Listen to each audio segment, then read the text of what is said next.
Bonjour à tous, donc voilà, je vais vous faire un petit tuto vidéo comment démonter son bas moteur ou son vilebrequin ou ses roulements de vilebrequin sur MBK 51, mais c'est standard sur d'autres machines. Donc le matériel nécessaire: deux clés de 10 ou 11 éventuellement, selon la taille de vos vis, un décapeur thermique ou un chalumeau, un maillet si jamais ça vient mal, et puis un congélateur éventuellement pour le montage. Donc, je vais passer les étapes de montage, etc. Puisqu'il y a déjà des tutos sur notre custom qui sont très bien faits. Donc voilà. Donc je vous passe aussi les étapes de démontage. Donc là on a juste le bas moteur. Bon, moi j'ai laissé le piston, mais bon, on peut le retirer pour être plus tranquille. Donc voilà. Une fois que vous avez votre bas moteur, donc moi je vous conseille de le bloquer dans les taux, c'est plus simple. Donc faites pas attention au chantier derrière, hein, je suis en plein bricolage, enfin bref. Donc une fois que vous avez votre bas moteur comme ceci, vous vous équipez de vos deux clés que vous mettez de chaque côté. Donc vous commencerez d'abord par le support du ressort moteur, c'est mieux.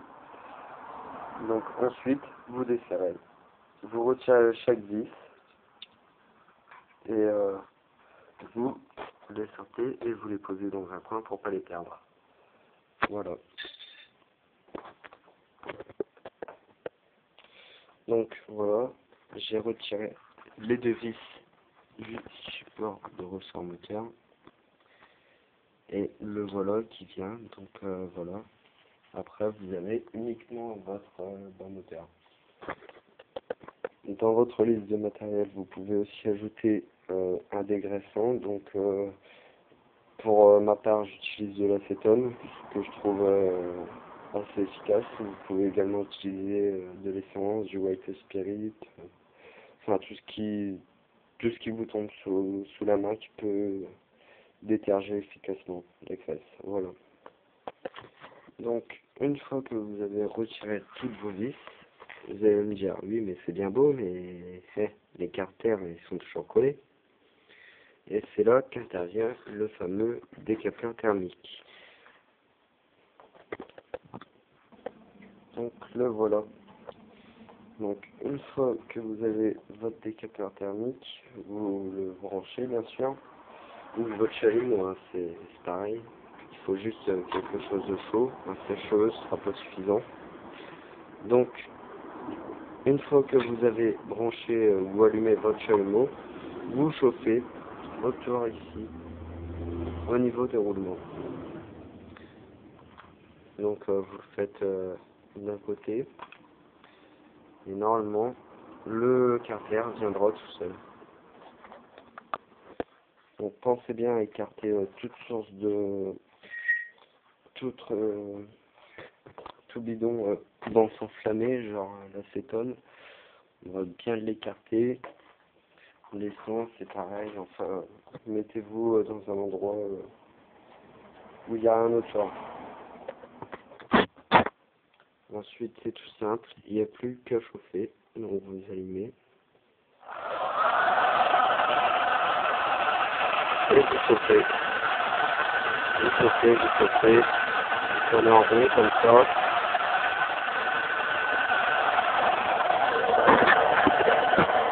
J'ai oublié de le dire tout à l'heure, mais munissez-vous de gants car c'est chaud.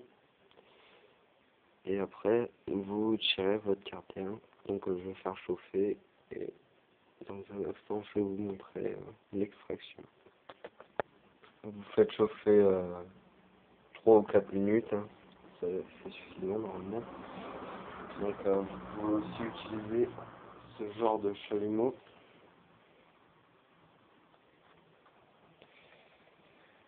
Et une fois que vous avez bien chauffé, vous vous équipez de gants et vous tirez sur les deux carters. Normalement, il y en a un qui va venir tout seul.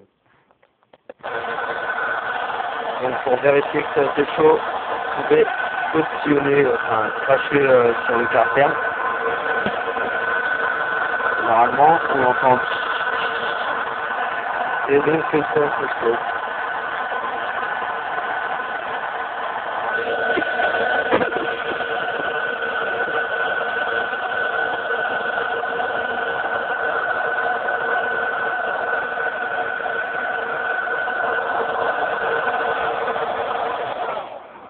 Donc, vous prenez à ce moment-là vos gants.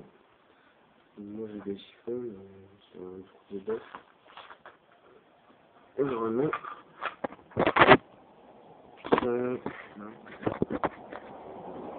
vous arrivez à séparer les carters.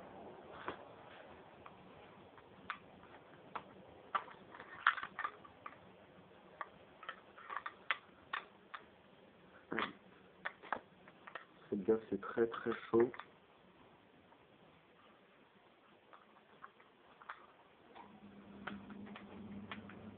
Bon, ça m'étonne qu'il n'y pas. Normalement, le carter vient, mais là c'est pas pratique. Donc voilà, normalement à ce moment-là, le carter est venu.